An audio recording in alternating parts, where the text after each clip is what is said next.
नीमा लगातार रेगिस्तान में चली जा रही थी। तभी तेज हवाएं चलने लगती हैं और उस आंधी के साथ चलने वाली हवाओं से रेत उड़कर उसकी आंखों में आ रही थी।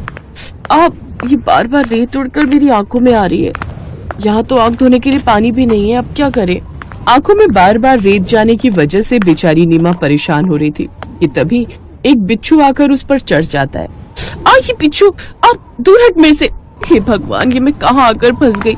कभी कहीं से सांप आ जाता है तो कभी बिच्छू, कभी आंखों में रेत तो कभी पानी तक नसीब नहीं होता इस रेगिस्तान वाले ससुराल में। हाय रे मेरी फूटी किस्मत, ये कहाँ आकर फंस गई मैं।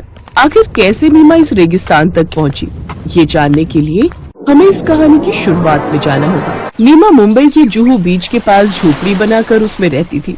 उसके परिवार में उसके अलावा उसकी माँ थी। उसकी माँ और नीमा कुछ सजावट की चीजें बनाकर जुहू बीच पर बेचती थी। आइए आइए और ये सजावट की चीजें ले जाइए। बहन जी, ये वाला कितने का है? जी 150 रुपए है। इसी तरह कुछ और ग्राहक भी उनके पास आते हैं।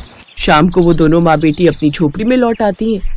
समंदर किनारे घर होने की वजह से रात को काफी ठंड हो जाती है।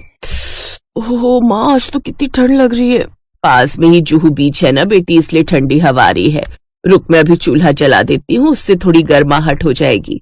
इसी तरह कभी ठंडी हवाएं तो कभी समुद्र का पानी उनके घर में घुस आता, जिससे उन्हें काफी परेशानी हो जाती। ओफो माँ, मैं तो इससे परेशान हो चुकी हूँ। काश कि मेरी शादी ऐसी जगह हो जहाँ ये सब पानी भरने की दिक्कत ही ना हो। नीमा जवान हो गई थी, इसलिए मंदिर का एक पंडित नीमा के लिए एक रिश्ता लेकर आता है। नीमा दिखने में सुंदर थी, इसलिए लड़के वालों को वो देखते ही पसंद आ गई। शादी के बाद नीमा अपने रेगिस्तान वाले ससुराल में पहुंच जाती है।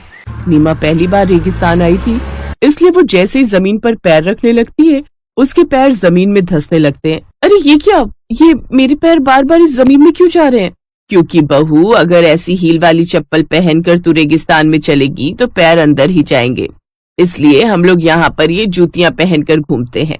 कोई बात नहीं, मैं तेरे लिए ऐसी जूतियां ला दूंगी। नीमा का ससुराल रेगिस्तान के बीचों बीच होता है, इसलिए रात को उस रेत में से एक बिच्छू आकर उसके पैर पर चलने लगता है। माँ जी, वो देखिए कितना बड़ा बिच्छू है। सुमित डंडे से उस बिच्छू को मार देता है। घबराओ मत बहू, ये रेगिस्तान है, यहाँ ये सब आम बात है। लेकिन नीमा बेचारी उस पूरी रात डर के मारे सो नहीं पाती। ऐसे ही अगली सुबह हो जाती है। माँ जी, यहाँ बाथरूम कहाँ है? हमें नहाना था। बहू, तू मजाक कर रही है क्या? ये रेगिस्तान है, यहाँ पीने का पानी ही बड़ी मुश्किल से मिलता है, तो रोज रोज नहा कर क्या करेगी? कल ही तो तेरी शादी हुई है, तो कल तो तू नहाई ही होगी ना। अब अगले हफ्ते जाकर नहाना, समझी? क्या, हफ्ते भर बाद? हाँ, क्योंकि यहाँ से पानी 50 किलोमीटर दूर लेने जाना पड़ता है।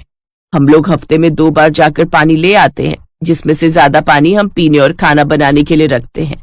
नहाना तो यहाँ हफ्ते में 1 बार ही होता है। दिन में 2 बार नहाने वाली नीमा जब हफ्ते में 1 बार नहाने की बात सुनती है तो काफी हैरान होती है। कुछ देर बाद वो हाथ मुंह धोकर ही काम चला लेती है, फिर चाय बनाने रख देती है।